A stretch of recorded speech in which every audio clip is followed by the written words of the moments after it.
സദൃശവാക്യങ്ങൾ അധ്യായം 23.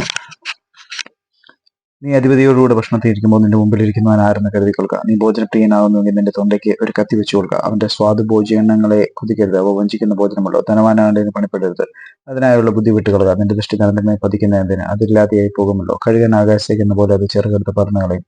കണ്ണുകടിയുള്ളവന്റെ അപ്പം തിന്നരുത്, അവന്റെ സ്വാദ് ഭോജ്യങ്ങളെ ആഗ്രഹിക്കരുത്. അവൻ തന്റെ മനസ്സിൽ കണക്ക് കൂട്ടുന്ന പോലെ ആവുന്നു. തിന്ന് ഓടിച്ചു കൊടുക്കുക എന്ന് അവൻ നിന്നോട് പറയും. അവന്റെ ഹൃദയമോ നിനക്ക് അനുകൂലമല്ല. നീ തിന്ന കഷ്ണം ചതിച്ചു പോകും, നിന്റെ മാതൃവാക്ക് നഷ്ടമായെന്ന് വരും. ഭോഷൻ കേൾക്കി നീ സംസാരിക്കരുത്, അവൻ നിന്റെ വാക്കുകളുടെ ജ്ഞാനത്തെ നരസിച്ചു കളയും. പണ്ടേയുള്ള അതിര് നീക്കരുത്, അനാഥന്മാരുടെ നിലം ആക്രമിക്കുകയും അരുത്.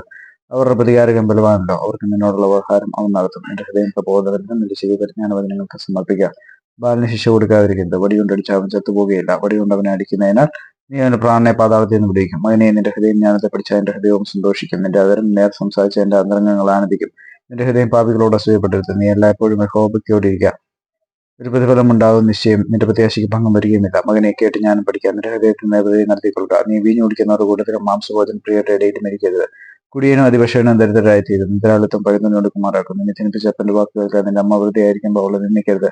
നീ സത്യം വിളിക്കുകയല്ല വാങ്ങുകയത്രേ വേണ്ടത്. ജ്ഞാനവും പ്രബോധനവും വിവേകവും അങ്ങനെ തന്നെ. നീതിമാന്റെ അപ്പൻ ഏറ്റവും ആനന്ദിക്കും, ജ്ഞാനിയുടെ ജനകൻ അവനെ സന്തോഷിക്കും. നിന്റെ അമ്മയപ്പന്മാർ സന്തോഷിക്കട്ടെ, നിന്നെ പ്രസവിച്ചവൾ ആനന്ദിക്കട്ടെ. മകനെ, നിന്റെ ഹൃദയം എനിക്കറിയാ, എന്റെ വഴി നിന്റെ കണ്ണിന് എമ്പമായിരിക്കട്ടെ. വേശ്യാസ്ത്രീ ആഴമുള്ള കുഴിയും പരസ്ത്രീ ഇടുക്കമുള്ള കിണറുമാവുന്നു. അവൾ പിടിച്ചു പറിക്കാരനെ പോലെ പതിയിരിക്കുന്നു, മനുഷ്യരെ ദ്രോഹികളെ വർദ്ധിപ്പിക്കുന്നു. ആർക്ക് കഷ്ടം, ആർക്ക് സങ്കടം, ആർക്ക് കലം, ആർക്ക് അവലാതി, ആർക്ക് അനാവശ്യമായ മുറിവുകൾ, ആർക്ക് കൺചുവപ്പ്.